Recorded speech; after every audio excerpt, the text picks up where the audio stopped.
Hello everyone, this is Dr. Joe Dione. In this video, we will discuss what blood clots are, what some of their risk factors are, and when to seek medical attention if you believe you or someone you know is suffering from a potential blood clot. A blood clot is a semi-solid mass of blood, and if it remains stationary, it is medically known as a thrombosis.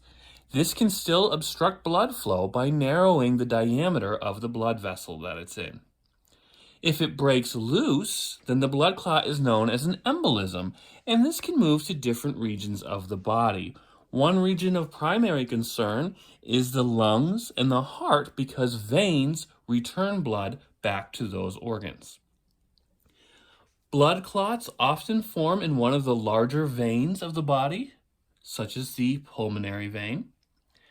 Blood clots can result in serious medical conditions that can result in illness, disability, or even death if they are not treated early enough. While blood clots can affect anyone, there are some individuals with elevated risk factors, and we will discuss those in just a few moments. And at least 900,000 people are affected by a blood clot each year in the United States. And it is believed that this number is higher but is reported lower due to underdiagnosis. A deep vein thrombosis is when a blood clot forms in one of the large veins, usually in the lower leg, thigh, pelvis, or arm. A blood clot can partially or completely block blood flow in the vein. When a deep vein thrombosis is left untreated, a part of the clot can break off and travel to the lungs, causing a blockage known as a pulmonary embolism. The following signs and symptoms are related to deep vein thrombosis, and that can be swelling of the affected area, pain and tenderness, especially if you apply any pressure to that area, and redness of the skin surrounding the affected region.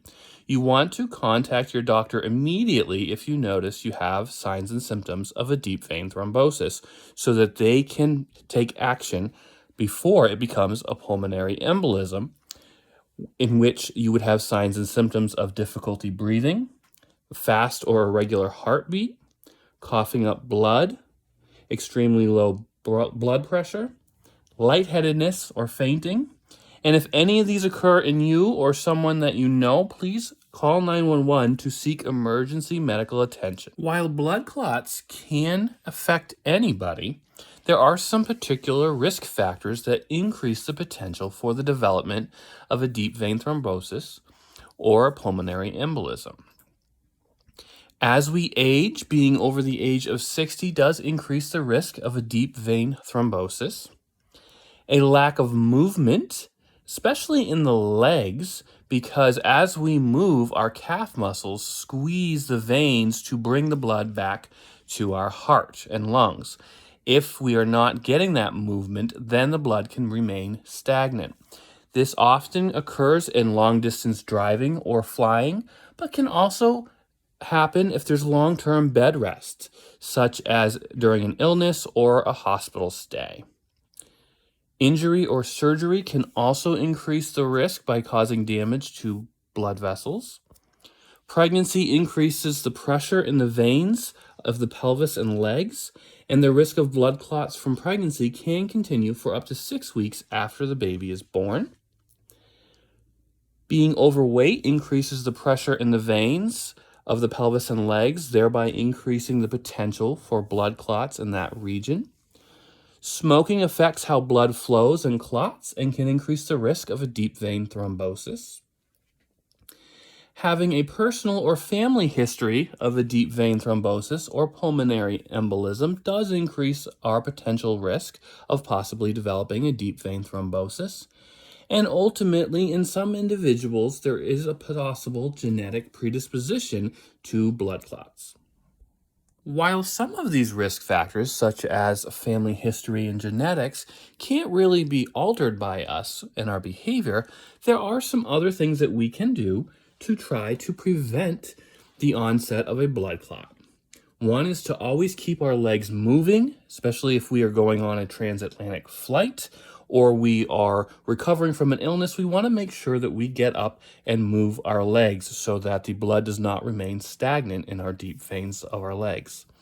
Also, we do not want to be smoking, so if we are currently smoking, we want to seek some assistance in quitting. Managing our weight is also very important in decreasing our risk of a deep vein thrombosis and pulmonary embolism. And having a constant discussion with our medical provider is very important, whether we have some risk factors such as family history or smoking, and we want to manage those, or if we have found that we have a deep vein thrombosis, we want to follow those medical instructions very carefully to ensure that we decrease a risk of a return of a deep vein thrombosis or the development of a pulmonary embolism in the future. I hope you found this information on blood clots helpful, and I wish you all a safe and healthy spring.